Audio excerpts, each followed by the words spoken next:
आपको मालूम है अभी मंडराल में एक ट्रैक्टर वाले की मौत कर दी गई थी। धारा 144 वहाँ भी थी, लेकिन वह समाज इतने अड़े रहे और यहाँ तक कि उसका दाह संस्कार नहीं किया और उसको डेड बॉडी को कलेक्ट्रेट में ला करके रख दिया।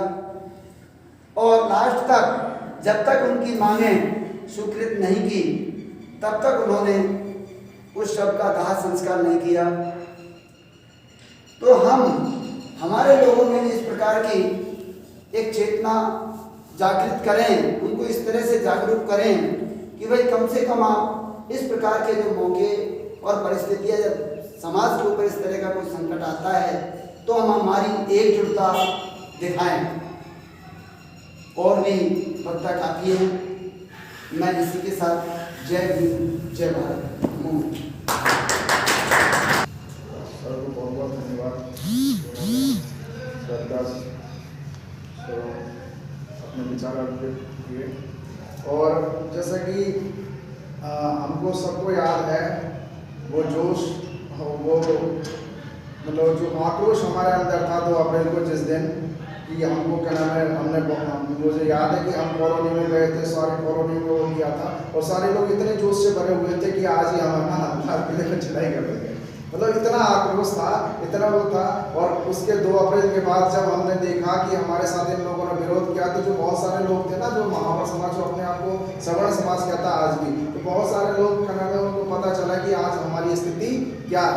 तो ऐसे आंदोलनों से जब हम अपने हकाधिकारों के लिए मांग करते हैं तो हमें पता चलता है कि हमारे जो मांग, मतलब जैसे मान लो कोई आदमी है, आप सारे लोग जो वाले हैं या कोई भी, कि भाई कोई आदमी है वो कलम किसी का दमन करता है और दमन करने के बाद वो कोई सीधा सा आदमी होता है, हाँ साहब बिल्कुल आप जैसे कहोगे वैसे, हाँ तो ये बहुत सीधा आदमी सारा गाय है, बिल्कुल वो सामने वाले ही कहता है। लेकिन जब आप अधिकारों के लिए मांग करोगे अरे ये तो बहुत बदमाश आदमी है, तो उसी तरीके से हमको क्या नाम है, किसी भी तरीके से इन लोगों ने बदनाम करने की कोशिश की। लेकिन हमारे जो लोग थे, हमारे समाज के लोग थे, उन्होंने अपने अधिकारों के लिए आंदोलन किया। और आपने देखा होगा कि किस तरीके से मीडिया में इन लोगों ने हमें बदनाम करने की कोशिश की।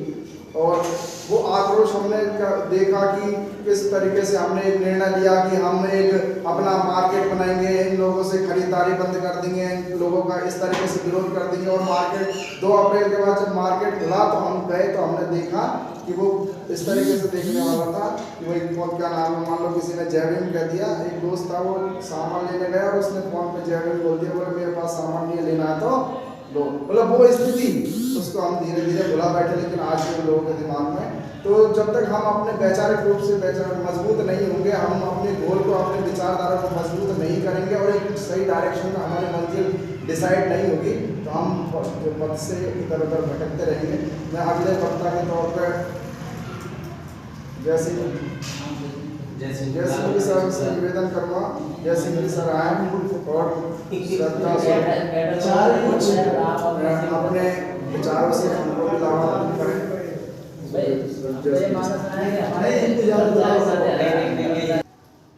महाकारुणिक तथागत गौतम बुद्ध के श्री चरणों में नमन करते हुए परम पूज्य बोधिसत्व बाबा साहब अम्बेडकर को नमन करते हुए वह हमारे हक और अधिकारों की लड़ाई के लिए अपने प्राणों को इस समाज के लिए न्यौछावर करने वाले इस समाज के वीर सपूतों को नमन करते हुए मैं इस मुद्दे पर ज़्यादा कुछ नहीं बोल के सिर्फ इतना सा कहना चाहूँगा कि वह लहू खुश नसीब होता है जो अपने समाज के काम आता है। साथियों, आपने एक छोटा सा उदाहरण 2 अप्रैल 2018 को देखा होगा कि हमारी संगठन में कितनी बड़ी ताकत होती है। आपने देखा होगा तो हमारे हक अधिकारों के साथ में जैसे ही थोड़ी सी छेड़खानी हुई, यदि हम संगठित हुए तो उसका प्रतिफल आपके सामने है कि तुरंत उनको वो एक्ट वापस लेना पड़ा और जिस तरीका से पहले था उसे पूर्ण रूप में बरकरार रखना पड़ा। तो आज जो भी ताकत है वो संगठन में है। यदि हम संगठित होंगे तो हमारे हक अधिकारों के साथ में किसी भी प्रकार की छेड़खानी नहीं हो सकती। और बिना संगठन के हाँ हक अधिकारी क्या जो भी हम बिजनेस करना चाहे, धंधे में करना चाहे या मार्केट में, जब तक हम संगठित नहीं होंगे, हमारी एकता नहीं होगी, मार्केट में सब्जी का ठेला भी नहीं लगा सकते। इसलिए ये तो तय है कि बिना संगठन के हम आगे नहीं बढ़ सकते। आज हमें विचार करना होगा कि बहुजन समाज के ऊपर जो अत्याचार है उसका मूल कारण क्या है। हम क्या है मीटिंग करते हैं, मीटिंग में भाषण देते हैं, इसके बजाय जो आज का अपन मीटिंग चल रही है ना बड़ी, उस मीटिंगों की से ज्यादा बढ़िया ये जो पहले बड़े बुजुर्गों की मीटिंग होती थी, उसमें जब एक वक्ता बोलता था तो सामने उसमें बहस होती थी, सामने से जवाब आता था। उस चीज कहीं ना कहीं वो उस रिजल्ट पे पहुंचते थे कि हमने आज इस विषय पर मंथन किया, इस मुद्दे को हमने उठाया है। तो सामने से जैसे मैंने बोला, सामने से उसका प्रतिशोध आ गया, जो भी जवाब आना था वो आ गया, विरोध आ गया, चाहे अच्छा या बुरा है। आज क्या हो रहा है, 500 आदमियों की भीड़ गई, स्टेज सजा लिया, स्टेज पे जाकर भाषण दे दिया आधी घंटा, सामने वाले उठ के चले गए, कोई मतलब नहीं क्या बोला क्या सुना, कहीं कोई डिबेट नहीं होती। तो हमें जो भी आज मैं निवेदन करना चाहूंगा, कहीं भी कोई भी इस मुद्दे को लेकर, चाहे वो सामाजिक सुधार के मुद्दे हो, चाहे संगठन के मुद्दे हो, चाहे कोई भी जयंती आयोजन करने के मुद्दे हो, एक आदमी बोलता है तो उसके सामने से बिल्कुल से जवाब आना चाहिए, चाहे वो अच्छा आए या बुरा आए। तो मैं इस मुद्दे पर ज़्यादा कुछ नहीं बोल के सिर्फ इतना सा कहना चाहूँगा कि संगठन में बड़ी शक्ति है, बिना संगठन के हम आगे नहीं बढ़ सकते। मैं उन्हें 2 अप्रैल 2018 को हमारे लिए, हमारे हक और अधिकारों के लिए अपने प्राणों के न्यौछावर करने वाले शहीदों को नमन करते हुए आप सभी को जय भीम, नमो बुद्धाय। और मैं एक चीज़ बताना चाहूँगा कि जैसा सबको विदित है कि किसी भी व्यक्ति को, किसी भी समाज को, किसी भी देश को गुलाम बनाने के लिए 2 तरीके होते हैं। एक तरीका होता है युद्ध का, जिससे हथियारों से, बमों से, अपने शारीरिक ताकत से, किसी भी तरीके से लठ के जोर पर किसी को गुलाम बना लिया जाता है। और फिर उसके बाद एक दूसरा तरीका होता है कि उनको वैचारिक रूप से गुलाम बना दिया जाए। तो वैचारिक रूप से गुलाम बनाने के लिए क्या किया जाता है कि उनका जो पुराना इतिहास है उसको खत्म कर दिया जाता है, नया इतिहास है वो गढ़ा जाता है।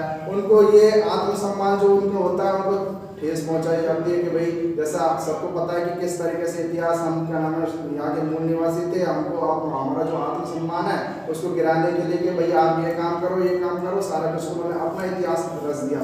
और रचते रचते उस पर ये स्थिति आ जाती है कि आज हम देखते हैं कि अंग्रेजों ने हमारे ऊपर, हमारे देश के ऊपर राज किया और आज जो इंग्लिश बोलने वाला वो परफेक्ट एजुकेटेड माना जाता है, चाहे वो अनपढ़ हो। तो उसी तरीके से आज समाज में वैल्यू किन लोगों की होती है, जो हमारे ऊपर शोषक जो वर्ग था, जो शोषक वर्ग ने हमारे ऊपर राज किया और उस विचारधारा को जो लोग मानते हैं, जो लोग मानते हैं उनको तो सभ्य मान लिया जाता है और जो उनके विरोध में होते हैं उनको बागी करार दे दिया जाता है। तो इसी तरीके से उन्होंने अपना जो इतिहास है, हमारा जो इतिहास है उसको तो इन्फीरियर, बेकार, जंगलियों का और पिछड़ों का इस तरीके से इतिहास घोषित कर दिया। और जो उनका इतिहास है उसको हमारे ऊपर दबाव, उनके विचार हैं उनके हमारे ऊपर थोप दिए गए और हम उनको एक सभ्य नागरिक की तरह मानते गए और जो उनको मानता है वो सभ्य होता है। तो इस तरीके से एक विचारधारा वो कर दी जाती है। और आज हम देखते हैं कि हमारे जितने भी देवी देवता महापुरुष है ना, वो सारे लोग क्या है, थोड़ी थोड़ी चीज़ों के लिए लड़ाई की और उनके हमारे विरोध में लड़ाई की और उनको उन्होंने एक देवता रूप में या भगवान के रूप में हमारे सामने पेश कर दिया। और पेश करते करते हम उनको आज पूछते जा रहे हैं, मानने जा रहे हैं। तो वो एक आदमी था और वो हमारे विरोध में था, लेकिन हम उसको माने जा रहे हैं। उसी तरीके से हम जब तक अपनी विचारधारा पे हमारे लोग, समाज के लोगों के लिए, समाज के लिए मरने वाले लोगों के लिए हम जब तक शहादत नहीं समझेंगे, उनके विचारों को नहीं समझेंगे, उनको पूरी तवज्जो नहीं देंगे, तब तक हमारी विचारधारा है जो पिछड़ी ही रहेगी। तो मैं आगे की कड़ी में निवेदन करूँगा बाबूलाल जी सर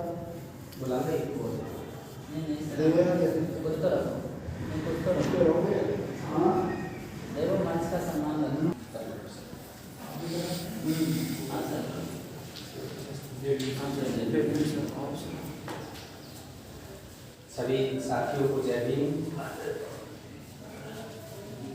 हमारे मसीहा B.R. अम्बेडकर साहब को नमन करते हुए 2 अप्रैल में हमारे जो भी भाई शहीद हुए हैं उनको नमन करते हुए मेरा तो आप सभी से निवेदन ये है कि जैसे कि हम हर कॉलोनी में मीटिंग अरेंज करते हैं, तो ये जो सारे लोग हैं ये सभी B.R. अम्बेडकर सभा से जुड़े हुए हैं और जो भी भगवान बुद्ध या अम्बेडकर की जो विचारधारा है उससे सभी लोग अच्छी तरीके से परिचित हैं। ये जो हम मीटिंग करते हैं इसके बजाय मेरा तो एक सीधा सा ये है कि ऐसी मीटिंगें यदि हम लोग ग्रामीण परिवेश में जा करके एक कमेटी बनाई जाए और ग्रामीण परिवेश में जा करके हर गांव में इस तरीके की मीटिंग आयोजित की जाए तो उससे हमारे समाज में बाबा साहब के जो विचार हैं उनका बहुत ज़्यादा प्रभाव पड़ने वाला है। क्योंकि जैसे इस कॉलोनी में हम लोगों ने मीटिंग करी है, बहुत अच्छी बात है, और हम सारे जो लोग हैं वो बुद्ध के विचारों से, डॉक्टर बी आर अम्बेडकर साहब के विचारों से हम अम्बेडकराइट होने का प्रयास कर रहे हैं। लेकिन यदि हम कहीं पर गांव में जाते हैं तो वहां पर हमें इस तरीके का नहीं लगता, क्योंकि वही विचारधारा आज भी वहां पर जैसे ही है। तो इस तरीके के संगठन, जैसे कि 2 अप्रैल की घटना हुई थी, 2 अप्रैल की घटना में हम लोगों ने जिस तरीके का संगठन दिखाया और एट्रोसिटी जो एक्ट है उसको सरकार को वापस लेना पड़ा। तो इस तरीके के जो संगठन की भावना है हम लोगों को ग्रामीण परिवेश में भी हर गांव में जा करके इस तरीके की सभाएं आयोजित करनी चाहिए, जिससे कि जो बाबा साहब का जो विचार है उनको ज़्यादा से ज़्यादा प्रसारित करना चाहिए। मैं पुनः 2 अप्रैल को शहीद होने वाले सभी हमारे बहुजन भाइयों को नमन करते हुए अपना स्थान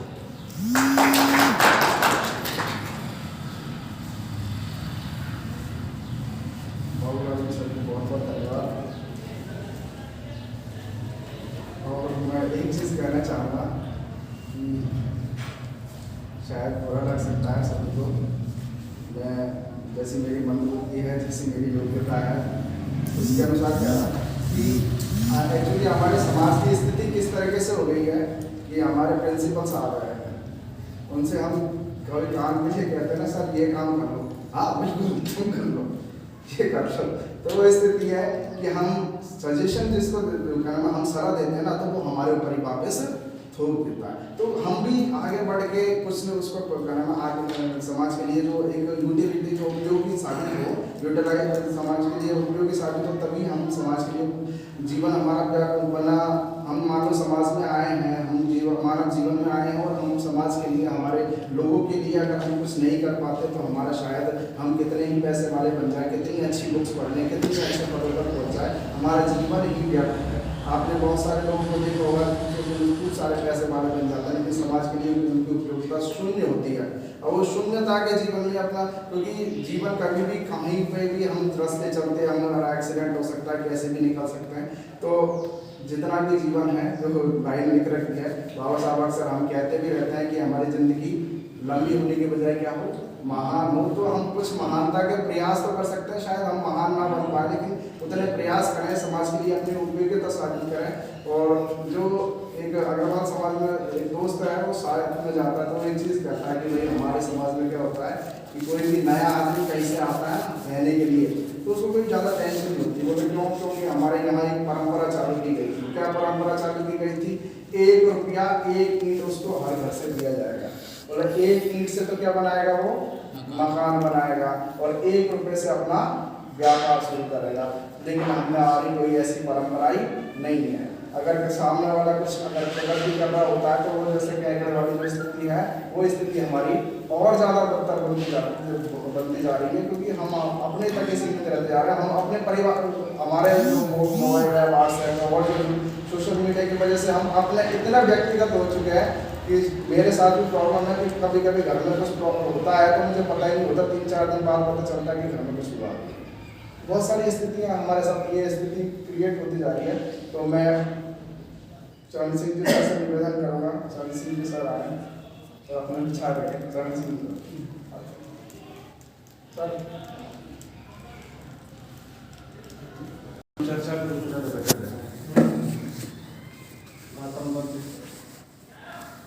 के चरणों में नमन, हमारे बाबा साहब बी आर अम्बेडकर के चरणों में नमन करते हुए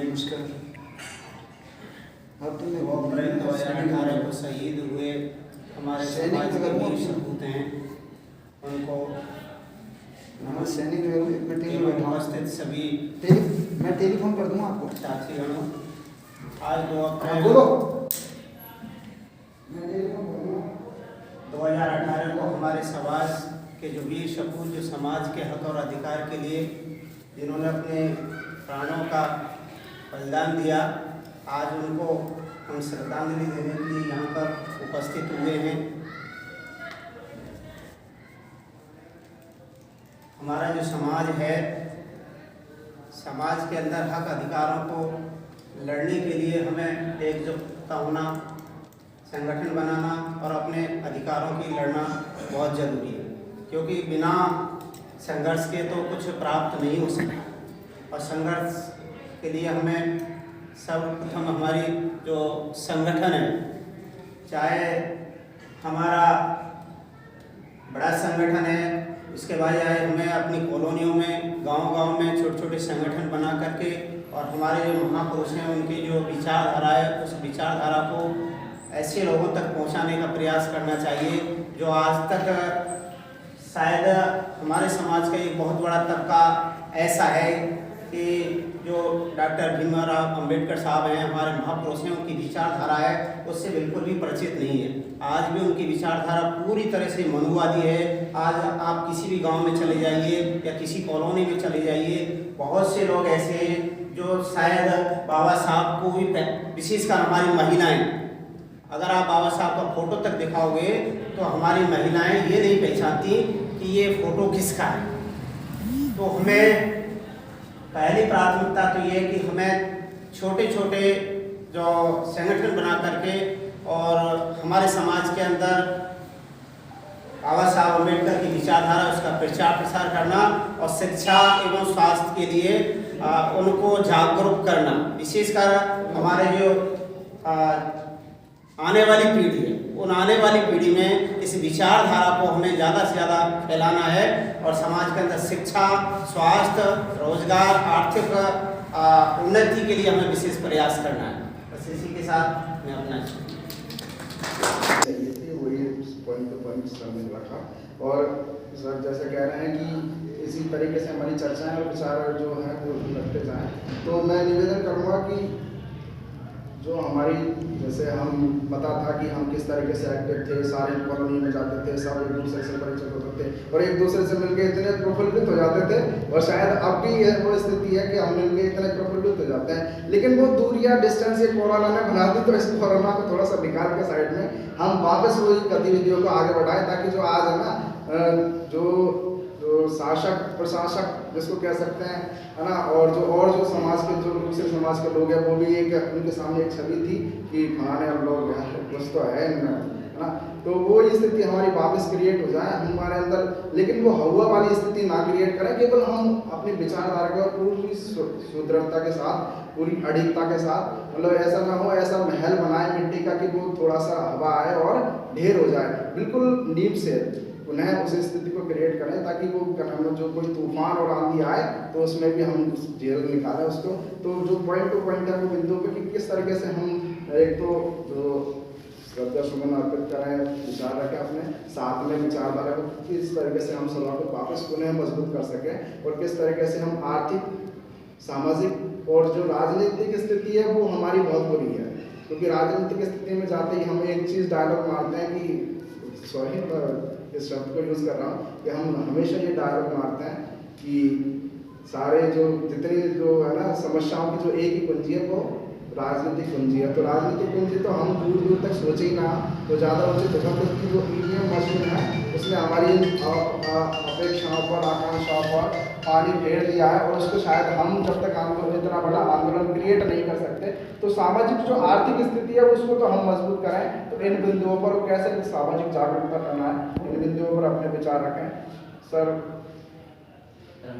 धर्मपाल जी सर से निवेदन करूँगा वो आए और इन बिंदुओं पर अपने विचार रखें, और जो भी मेरे से नहीं, मतलब जिन बिंदुओं को मैं नहीं पता पाया उन बिंदुओं पर विचार रखें। धर्मपाल आदरणीय इस वर्ग के मसीह और बादशाह भगवान गौतम बुद्ध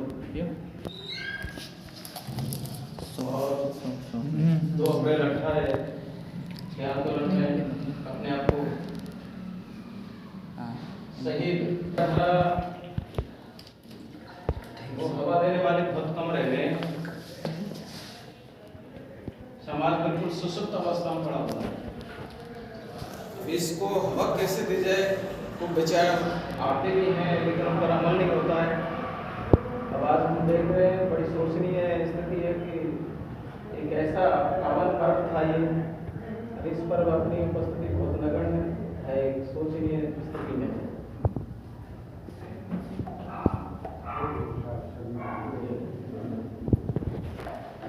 कॉलोनी में हमारी शिक्षित वर्ग काफी अपनी अहमियत रखते हैं, कम नहीं है, पढ़े लिखे की कमी नहीं है। न जाने क्यों ऐसे मुद्दों पर सुसुप्त होकर के बैठ जाते हैं।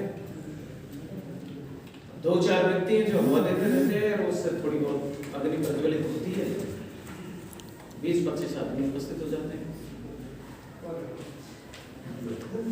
पूरे विचार मंथन होना चाहिए। ये तो पूरे गंगापुर से है।